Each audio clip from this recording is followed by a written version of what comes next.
Hi, I'm Tim Clark, a director at Harrison Clark Chartered Surveyors. In this video, we will be considering what a tenant can do to prepare for an incoming dilapidations claim.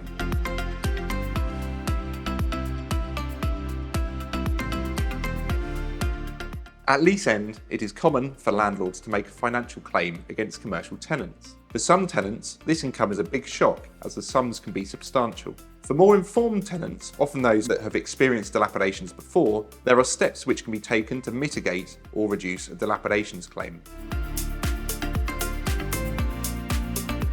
Well in advance of lease end, perhaps 12 months beforehand, tenants should ask their landlord to prepare a schedule of dilapidations. An alternative could be to ask their own surveyor to prepare an itemised list of works required to reduce their dilapidations exposure, but asking the landlord to provide a schedule means that the tenant will understand what their landlord would like them to do, meaning that they could be aligned from an early stage. Once the landlord has provided a schedule of dilapidations, a tenant should ask their own specialist dilapidations surveyor to review the received schedule to consider whether the works set out are reasonable, and if not, to explain to the tenant why not.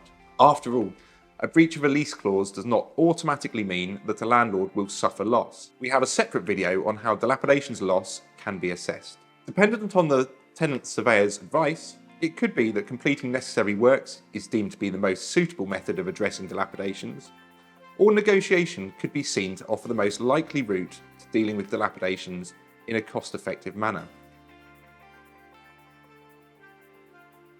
If, upon taking professional advice, a tenant decides to complete works necessary to address breaches of the lease, a tenant should set out to arrange the works in a timely manner. This will mean planning to cease use of the premises early prior to lease end to allow the relevant contractors access and sufficient time.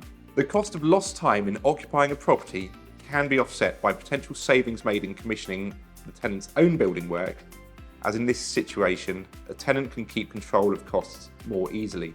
This is a fine balance, but can work to the tenant's advantage in some situations. Tenants must remember that construction work is guided by a raft of different legislation, such as the building regulations, but also other requirements such as the Construction Design and Management Regulations 2015, which relate to construction health and safety. A business completing construction works will almost always attract additional duties relating to health and safety. The majority of tenants will lack the expertise to discharge their duties and must appoint their own principal designer or CDM advisor. Even the best planned building works can run over budget and programme, so a tenant must build in a contingency sum and also allow a time contingency. A landlord has no obligation to allow a tenant to continue completing building works after the end of the lease if they overrun. Doing so can attract additional liabilities, which could even mean the continuation of the lease. This could require a tenant to pay another 3 or more months' rent following lease end if not properly advised. This risk should be discussed with a specialist dilapidations surveyor. Only partially completing dilapidations works can complicate a dilapidations claim, so it pays to be sure works can be completed on time. The majority of dilapidations surveyors will also have the expertise to help you manage the work if necessary. When there is some uncertainty about the future of the building, either because a tenant thinks their landlord will look to redevelop or convert the property after their lease has ended, or because market conditions have changed since lease commencement, negotiating a claim without having completed any building works can be most cost effective. The reason for this is that landlords will have difficulty in making a financial recovery if they are unable to prove their loss. A skilled dilapidations negotiator will be able to spot areas of the claim that have not led to a loss and remove these from the claim. They can also help a tenant to submit a well-aimed offer to settle, which can often be more cost-effective than completing the works themselves. When a landlord completes dilapidations works, this is normally completed in a natural void period, which can mean that the tenant can make beneficial use of their premises right up until the end of their lease, which can add value back to the tenant.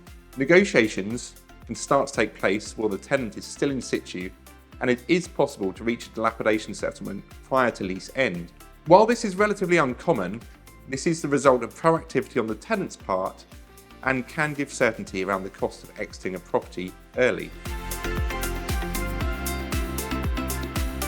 As with everything dilapidations, the exact best route to prepare for lease end will depend on a number of factors, including the landlord and tenant's situations, the nature of the property, and the lease wording. This video can only give a broad overview of options, but we always recommend taking timely advice from a specialist dilapidations surveyor who can guide you to the right solution. Harris & Clark Chartered Surveyors have a team of specialist dilapidations surveyors who are well versed in preparing for lease ends and are keen to work with tenants to figure out how best to prepare for a claim. Our team of surveyors can be reached on 023 81 55 0051 and look forward to speaking with you soon. If you like this content, give us a thumbs up and subscribe.